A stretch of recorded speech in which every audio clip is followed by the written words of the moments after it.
ఎలక్షన్స్కి ముందు ఆయన గవర్నమెంట్ డిజాల్వ్ చేసి 6 నెలల ముందు ఎన్నికలకు పోయారు.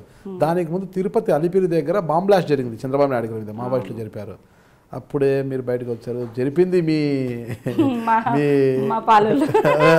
మీ వాళ్ళే. అప్పుడు ఎలా అనిపించింది? ఆ తర్వాత వారికి వ్యతిరేకంగా గలం విప్పి చంద్రబాబు నాయుడు గారు ముందుకు ఎన్నికలకు ముందు పోయారు. అలాంటప్పుడు మీరు అంటే మీరు కూడా ఇప్పుడు మావోయిస్టులకు వ్యతిరేకంగా పోయినట్లేనమాట. అలా వెళ్తున్నాడు మీకేం అనిపించలేదా? అనిపించింది. కాకపోతే ఏదైనా మార్పు తీసుకురావాలంటే మనం కూడా ఈ మెయిన్ స్ట్రీమ్ పాలిటిక్స్లో ఉండాలి. అందులో మనకు బెటర్ ఆ రోజులలో తెలుగుదేశం అనిపించింది. అంటే చంద్రబాబు నాయుడు గారు అప్పటికి దాడులు చేశారు, ఆయన చంపాలని ఒక్క విషయంలో నాకు మొదటి నుంచి కూడా భిన్నాభిప్రాయం ఉంది. మిగతా వాటితో అప్పుడు చంద్రబాబు నాయుడు గారు బెటరు, మాలాంటి వాళ్ళకి అవకాశాలు ఇస్తాడు అనే నమ్మకంతో అట్నుంచి కూడా టీడీపీ పైన సర్వే చేసేటువంటి వాళ్ళు కూడా కొంతమంది సూచించారు. మా కొలీగ్స్ అడ్వకేట్స్ కూడా బాగుంటుంది, ములుగు ఎస్టీ కాన్స్టిట్యున్సీ ఆయన బాగుంటుంది. మీ కొలీగ్స్ ఎవరైనా ఉన్నారా అప్పుడు బాంబ్ బ్లాస్ట్లో? వాళ్ళే అంటే మేము టోటల్గా డిఫరెంట్ పార్టీ కదా. ఓకే, అక్కడ వారికి శిక్ష కూడా పడ్డాయిలేండి. వేరే వేరే ఉన్నారు. అంటే 2004లో ఎలక్షన్స్ వచ్చినప్పుడు, అంటే 6 నెలల ముందుగానే ఎలక్షన్ పోయినప్పుడు, అంటే మీకు అంతవరకు కూడా టికెట్ కన్ఫర్మేషన్ రాలే టీడీపీ నుంచి. స్వతంత్ర అభ్యర్థిగానైనా బరిలోకి దిగాలి, రేవూరి ప్రకాష్ రెడ్డిపై విజయం సాధించాలి అనే ఒక తలంపు మీకు గట్టిగా ఉండిందంట. అప్పుడు ఎందుకు రేవూరి ప్రకాష్ రెడ్డిపై గెలవాలనే ఒక కసి ఎందుకు ఉంది మీకు? అసలు ఆయనతో మీకేంటి వైరం? ఆయనతో నాకు వైరం ఏం లేదు.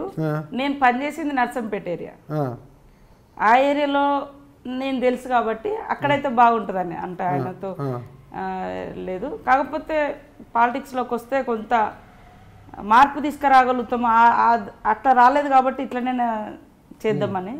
నేను పనిచేసిన ఏరియా నర్సంపేట ఏరియా, నేను బాగా తెలిసిన వ్యక్తిగా నర్సంపేట ఏరియా కాబట్టి అదైతే బాగుంటుందని ఆ ఉద్దేశం తప్ప ఆయన మీద నాకు వ్యక్తిగతంగా ఏం లేదు. మరి మీరు అనుకోకుండానే 2004లో ములుగు కాన్స్టిట్యున్సీ ఎస్టీ కాన్స్టిట్యున్సీ, అంటే మామూలు జనరల్ అప్పుడు అది అప్పుడు కూడా ఎస్టీనే, ములుగు ఎస్టీనే. ములుగు కాన్స్టిట్యున్సీ నుంచి మీకు అవకాశం వచ్చింది. మోపూరి యాదయ్యనా అప్పుడు మోదం వీరయ్య గారి పైన మీరు పోటీ చేయాల్సి వచ్చింది.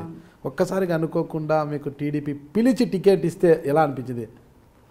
అంటే వాస్తవానికి ఇప్పుడు మీరు అన్నట్టుగా అప్పుడు టీడీపీకి ఎదురీత అనేది బాగా అడవి గ్రామాలలో ఎక్కువ ఉండే, తర్వాత గ్రామాల్లోకి వెళ్ళలేని పరిస్థితి కూడా ఉంది, బూత్ ఏజెంట్లను కూడా పెట్టుకోలేని పరిస్థితి.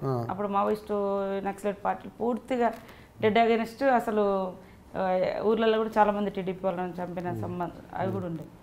ఇక మామూలుగా తిరుగు కష్టమే అనిపించింది.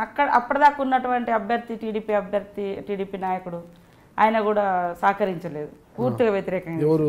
ఇప్పుడు ఉన్నటువంటి మినిస్టర్ చందులాల్ ఆయన కాదని ఇచ్చారు, బియ్యం కుంభకోణాలు అవి ఇట్లా ఉన్నాడని ఆయన పక్కన పెట్టండి. అప్పుడు పనికి ఆహార పథకం ఇవన్నీ ఉండే కదా, పెట్టి అప్పుడు నాకు ఇవ్వడం జరిగింది. అప్పుడు మీరే చెప్తున్నారు, అప్పుడు ఎదురీత ఉండింది గ్రామాలలో, మావోయిస్టు ప్రభావిత ప్రాంతాలంతా కూడా టీడీపీకి అంటారు కదా. ఆ టీడీపీ నుంచి మీరు బరిలోకి దిగినప్పుడు అంటే మీ పాలోళ్ళ నుంచి, అంటే మీ సహచరుల నుంచి ఏమైనా మీకు ఏమైనా థ్రెట్స్ కానీ బెదిరింపులు కానీ, ఎందుకు ఆ పార్టీలోకి దిగాను అని ఏమైనా అడిగారా? వాళ్ళందరూ కాంగ్రెస్ సపోర్ట్ చేశారు. మీకేమైనా బెదిరింపులు వచ్చాయా? నాకు పర్సనల్గా అంటూ ఏం రాలేదు. మాకు సహకరించే వాళ్ళు వెనుకకు పోయినరు, అంటే మామూలు అడవి గ్రామాల బూత్ ఏజెంట్లు కూడా లేని పరిస్థితి. ఓకే, మీకు సహకరించే వాళ్ళు కూడా మీకు దూరం అయ్యారనమాట. అలాంటప్పుడు ఎందుకు మరి టీడీపీ ఎంచుకున్నారు మీరు? అంటే నేను ఓవరాల్గా చూసినప్పుడు టీడీపీ ఆ రోజులలో బెటర్ అనిపించింది. బెటర్ అంటే నేను నా స్వయం అనుభవం, నా రీసెర్చ్లో తేలినటువంటి ఎక్స్పీరియన్స్, మారుమూల గ్రామాలలో ఎన్టీ రామారావు గారు చేసిన అప్పుడు కానీ ఇప్పుడు కానీ ఇప్పుడు కూడా అవి మేము పార్టీ మారినంత మాత్రాన వాటిని చరిత్ర కాదని అనలేం కదా. ఏజెన్సీ గ్రామాలలో ఆదివాసీ పిల్లలకు జాబ్స్ కానీ, తర్వాత గ్రామాలలో ఎంతో అంత డెవలప్మెంట్ కానీ బెటర్గా జరిగింది. మీరు చూస్తున్నారు ఐ డ్రీమ్ న్యూస్ని. మీరు చూస్తున్నది ఐ డ్రీమ్ న్యూస్. అంటే కళలని నిజం చేస్తూ ప్రజలకి నిజాలని కళల ద్వారా తీసుకొచ్చే ఐ డ్రీమ్కి మై బెస్ట్ విషెస్. మీరు చూస్తున్నది ఐ డ్రీమ్ న్యూస్. మీరు చూస్తున్నారు I dream channel. For more videos please subscribe I dream. మరిన్ని వీడియోల కోసం ఐ డ్రీమ్ ని సబ్స్క్రైబ్ చేయండి. Please subscribe I dream. And I am very much satisfied with the way interview went on. Kindly subscribe to I Dream. For more videos, subscribe to I Dream. And loads of fun entertainment and content. Do watch I Dream.